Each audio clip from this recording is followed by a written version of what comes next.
On en parlait à l'instant dans les titres. Le génocide perpétré en 1994 au Rwanda refait l'actualité ce mois-ci avec la parution d'un article du quotidien britannique Guardian intitulé America's Secret Role in the Rwandan Genocide. Un papier d'Hélène Epstein, universitaire américaine spécialiste des droits de l'homme et de santé publique, qui a suscité la polémique et soulève des vagues au Rwanda. Alors quelles sont les raisons de cette polémique et que disait réellement l'article? Bonjour Jean-Baptiste Mendes. Bonjour Clément. Alors selon certains articles très documentés, le FPR, le Front Patriotique Rwandais de Paul Kagame, l'actuel président du Rwanda depuis 2000, serait à l'origine de l'assassinat du président rwandais Juvenal Habyarimana le 4 avril 1994, l'étincelle qui a déclenché le génocide. Une thèse qui n'est certes pas nouvelle mais qui est très bien informée et qui insiste aussi sur les liens entre Washington, la CIA et Paul Kagame. Et donc au lieu de l'habituelle implication française, ce sont en effet les États-Unis qui sont pointés du doigt dans le rôle sur le déclenchement du génocide rwandais de 1994. Et alors Jean-Baptiste, quelle est la nature précise de ces relations entre Washington et Kagame? En fait, la question qu'il faut se poser, c'est comment cet ancien chef des services de renseignement ougandais et membre de l'ethnie Tutsi a-t-il pu s'imposer au Rwanda? L'article du Guardian ne laisse guère de place au doute. C'est bien la CIA qui a armé et soutenu le Front Patriotique Rwandais depuis l'Ouganda. Je suis donc allé interroger deux personnes qui connaissent très bien le dossier.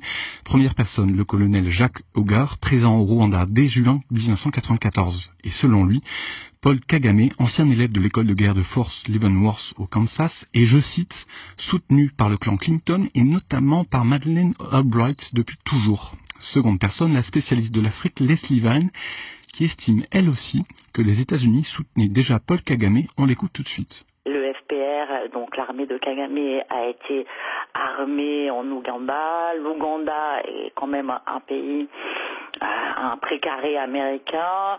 Les armes arrivaient à Kagame par l'Ouganda. C'est la base arrière du FPR était en Ouganda. Bien sûr que l'implication des Américains est très importante. Je pense qu'à ce moment-là, ils voulaient remettre les pieds en Afrique. Ils voulaient aussi se débarrasser de Mobutu qu'ils avaient mis au pouvoir, mais ils n'en pouvaient plus. Donc ça a été le début de l'arrivée des Américains en Afrique.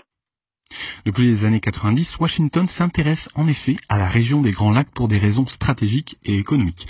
Son sous-sol est riche en ressources minérales rares et précieuses. Le colonel Hogar, qui commandait un des trois groupements de l'opération turquoise, l'opération militaire française autorisée par l'ONU en 1994, explique pour sa part que le Rwanda et l'Ouganda seraient actuellement les deux supplétifs locaux des États-Unis soutenant des groupes armés au Kivu et au Katanga. On l'écoute tout de suite. Cette région elle est stratégique à plusieurs titres et elle a notamment dans son sous-sol des richesses fabuleuses et des métaux très rares et on parle du coltan comme un des exemples les plus connus, mais enfin on a aussi de l'uranate, on a des métaux rares, etc. Donc c'est une région très importante au plan des ressources, je dirais, mondiale et placée au cœur de l'Afrique. Donc les Américains ont longtemps évidemment été fascinés par cette région pour des raisons économiques et stratégiques. Et le colonel Hogarth expliquait précisément où vont ces ressources minières actuellement. Les Américains ont cherché à mettre cette région sous leur contrôle. Voilà, aujourd'hui c'est quasiment le cas puisque toute cette richesse phénoménale du Katanga, du Kivu est exportée vers les ports est-africains à destination de compagnies américaines, israéliennes ou britanniques. Jean-Baptiste, alors vous nous avez expliqué clairement les intérêts de Washington dans la région, mais c'est l'État rwandais de Paul Kagame qui est aussi mis en cause dans cet article, n'est-ce pas? Tout à fait. Selon un journaliste spécialiste de l'Afrique que j'ai interrogé en off, le pouvoir rwandais a très mal reçu cet article, accusant son auteur de réécrire l'histoire et de faire du révisionnisme. Le pouvoir rwandais dénonce ainsi une inversion des rôles avec des Tutsis qui seraient en fait les vrais coupables et les génocidaires les vraies victimes. Pour des yeux étrangers à l'Afrique, l'affaire du génocide rwandais est terrible, mais relativement simple. Ce sont des Hutus qui ont massacré durant l'année 94 plus de 800 000 Tutsis au Rwanda. Et point barre. Mais si l'on creuse davantage le contexte, l'ensemble des acteurs sur le terrain et ses ramifications dans toute l'Afrique de l'Est, il s'agit d'un conflit extrêmement complexe jouant sur plusieurs échelles et qui perdure depuis en République démocratique du Congo, avec un bilan total de 6 millions de morts. Et un conflit qui porte également une charge émotionnelle très forte, en particulier en France. Oui, en effet, 2 enquêtes successives des juges d'instruction français Jean-Louis Bruguière et Marc Trévidic ont livré des conclusions contradictoires et incriminent respectivement Paul Kagame et des extrémistes Hutus. 2 conclusions différentes qui reflètent les positions de 2 camps irréconciliables. Les résultats de l'enquête du juge Bruguière furent ainsi la cause d'une rupture des liens diplomatiques entre Paris et Kigali. Car c'est aussi le rôle de l'armée française et du gouvernement français qui est régulièrement mis en cause, accusé notamment d'avoir formé des cadres militaires Hutus et sa passivité face au massacre. Le livre de Pierre Péan, Noir Fureur, Blanc Menteur, Paris en 2005, a fait l'objet d'un procès pour diffamation raciale et provocation à la haine raciale.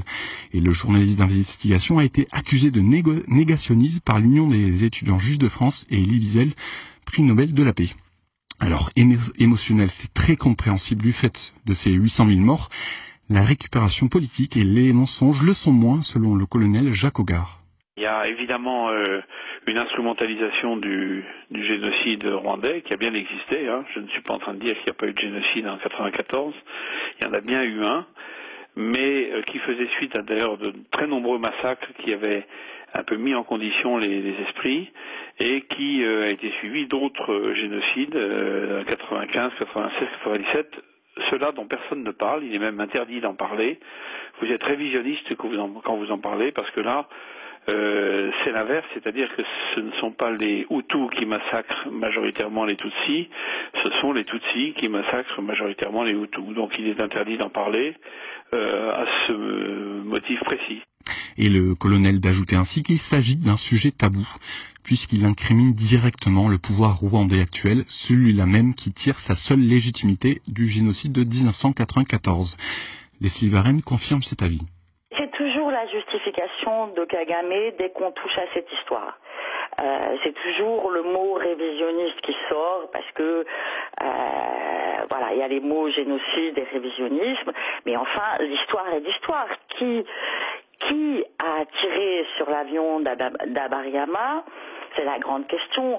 Et maintenant, tout le monde sait, bien sûr, et l'article revient là-dessus, que c'est les gens du FPR de Kagame qui ont tiré. Et le déclencheur de ce génocide est là. Après, Kagame peut dire tout ce qu'il veut, il va pas dire c'est moi qui ai tiré.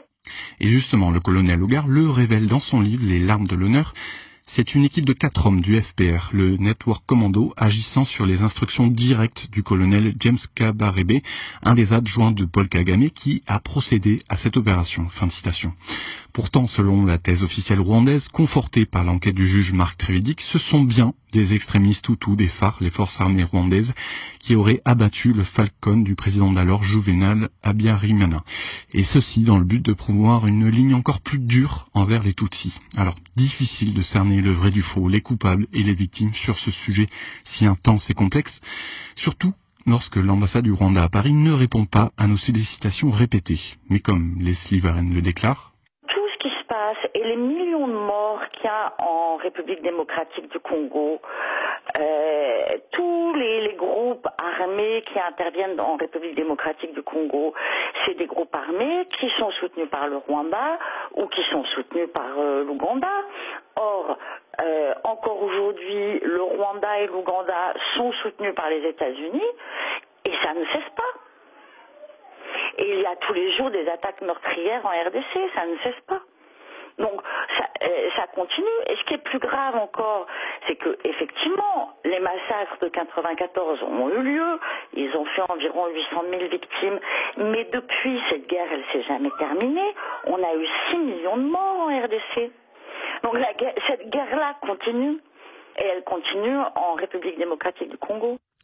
Alors évidemment, le sujet est extrêmement complexe. Il aurait mérité plusieurs heures à décrypter, mais c'était un sujet aussi extrêmement sensible. Vous l'aurez bien compris. Merci Jean-Baptiste Mardès.